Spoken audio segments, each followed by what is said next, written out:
Scott?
Oh, wow!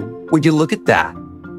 Trusting a talented creative team actually worked. Shocking, right? It's almost like giving the reins to people who know what they're doing produces quality content. I mean, who knew? Just like the good old days before the MCU turned everything into a cookie-cutter superhero factory. There's a real chimney in my chongas if you catch my drift. Today, boys and girls, we're donning our nostalgia goggles and pledging headfirst into the pre-MCU era. We're talking about a time when superheroes weren't afraid to get their hands dirty or their mouths potty. Join me, your favorite Mark with a mouth, and the brooding badass himself as we revisit the greatness of the superhero cinema before the MCU's dominance turned it all into a well-oiled set of abs. I mean machine. Machine is what I mean. And we reminisce about the good old days when superhero movies had balls. And I don't mean Dragon Balls. Now I'm so excited that I actually squeezed myself into this skin-tight red and black spandex suit for the occasion. Why? I don't know, I'm just excited. Well, also, it's because we're about to embark on a glorious journey, the Daddy Fox era. And let's be real, nothing screams good old days like watching Wolverine slice and dice through bad guys without worrying about the mouse chairs lurking in the shadows. Now, let's take a moment to appreciate the cinematic goldmine that is Wolverine. From the Jackman's first appearance in X-Men back in 2000, when he made sideburns and cigar chomping cool again, to his swan song in Logan that left us all ugly crying in the theater. This guy's got more layers than me squeezing into my suit over my Taco Tuesday belly. We've seen him battle everything from Magneto to his own inner demons. And through it all, he's kept that snarky sense of humor we love. Remember that time he gave Cyclops a run for his money by just giving him a middle finger? Classic! And who could forget his cameo in X-Men First Class, where he dropped the F-bomb like a boss? It's moments like these that make Wolverine a fan favorite, blending badassery and a healthy dose of humor and heart. Oh, my little num-nums, do you remember the days when superhero movies had some bite? When they weren't afraid to go dark, gritty, and dare I say a bit messy? Back when our beloved X-Men movies gave us complex characters, epic battles, and storylines that didn't need a roadmap to 20 interconnected films to make sense. Oh, the nostalgia! We had gems like X2, which gave us one of the best opening scenes with Nightcrawler bamfing his way through the White House. And who could forget the delightful disaster that was X-Men Origin Wolverine? Sure, they sewed my mouth shut. But not Disneyland, bitch, suck my thick old dick, you motherfuckers. You know, I kinda have to admit to myself that X-Men Days of Future Past was a wild ride. Even if it could have used a Deadpool. It's the kind of film that's so exhilarating, you're willing to overlook how it leaves your brain feeling like it's been through a time-traveling blender. The action, the drama, the cast. All absolutely stellar. All while showing Ratner how to make a proper X-Men movie. Oh God, there's something moving in my boxer briefs. And let's not forget the standalone masterpieces, oh no. Logan was a brutal, beautiful farewell to our favorite flawed hero, showing us a world where superheroes age, bleed, and yes, even die. It was raw, it was real, and leaving us all a little dehydrated. If I could take you back to a time when superhero films weren't just about setting up the next billion-dollar blockbuster, and they're about damn good stories, I'd like very much to touch my dainty little fingers on the anthropomorphic duck named Howard. Shall we?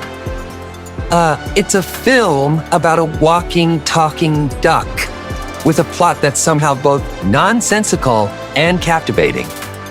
I mean, a duck from another dimension getting tangled up in a human world with evil alien overlords? Blah! Genius.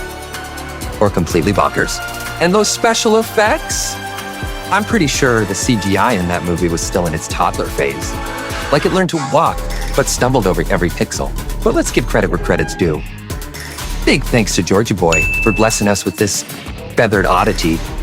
If it wasn't for him, we wouldn't have this wonderfully weird piece of cinematic history to laugh at or be strangely fascinated by. So here's to Howard the Duck, the movie that dared to ask, what if a duck could rock a leather jacket and save the world?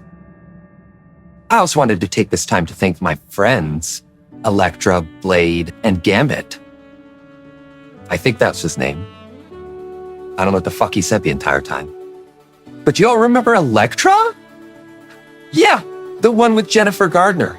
And when she took a stab at playing a ninja assassin. It may not have been a masterpiece, but hey, she tried to make kill him with kindness a literal thing. And speaking of attempts, we can't forget Daredevil. Affleck, not Cox. Kinda like my ex's preferences. Yes, with Mr. Colin Farrell as Bullseye. You know, watching him in that role is like getting a surprise twist in a pizza delivery. You're not sure if you're getting a top-notch meal or if it's just extra cheesy with a side of questionable decisions. I mean, who else could turn an assassin into a guy who throws deadly darts with the finesse of a carnival game vendor? Colin Farrell's Bullseye was definitely a hit, pun intended, though not exactly the way we might have hoped. Love you, Collie. Oh, please don't bullseye me.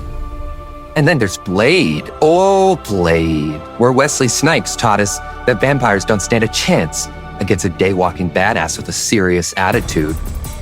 I mean, they kind of jumped the shark with the third one there, including that ugly, unlikable Ryan Reynolds into the mix. But we still have the first two. And if that's not cool, I don't know what is cool. God, what a sequence. Look at that. So badass. And nobody could forget Mr. Toby as Spider-Man. Sure, he had some questionable web-slinging moves and a dance sequence that makes me cringe just thinking about it. But he was our first live-action Spidey. And honestly, there's something genuinely heartwarming about that. Listen, Bubs, these films may seem a bit silly now, but they were crucial stepping stones. Before the MCU came along and turned everything into a box office juggernaut, these flicks were our gateway to superhero fantasies. They paved the way, even if they stumbled a few times along the way. These films might seem like they were made with a mix of leftover pizza and duct tape, but damn if they weren't crucial to our superhero journey. They were the wild, unpredictable ride before everything became a neatly packaged MCU sausage fest. Fuck!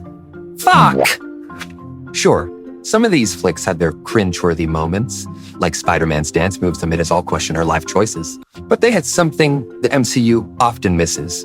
Raw, unfiltered heart, and a willingness to take risks. So here's to the weird, wonderful, and occasionally disastrous pre-MCU era and Daddy Fox films. Woo! They may not have been the glossy sheen of today's blockbusters, but they dare to be different. And for that, they deserve a toast. Or at least a chimichanga. Oh God, I hear Green Day.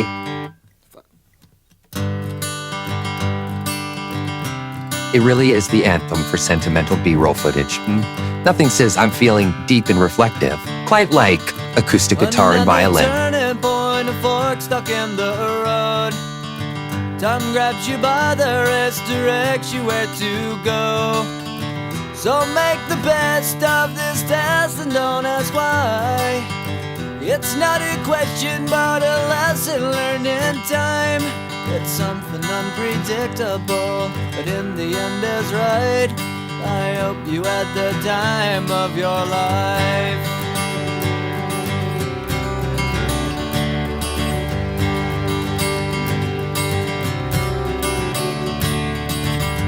take the photographs and still frames in your mind, hanging on a shelf in good health and good time. Tattoos and memories and dead skin on trial. For what it's worth, it was worth all the while. It's something unpredictable, but in the end is right. I hope you had the time of your life.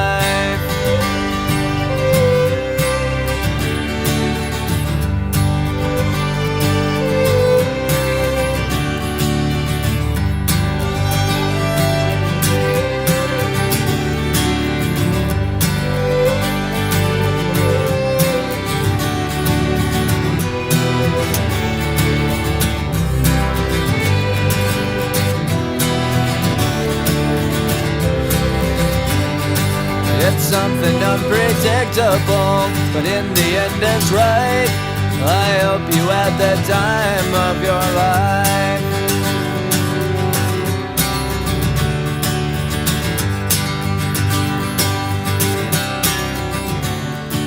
It's something unpredictable. Well, the sleepy little homunculi running this channel would like me to thank you for sticking around this long. So, thank you.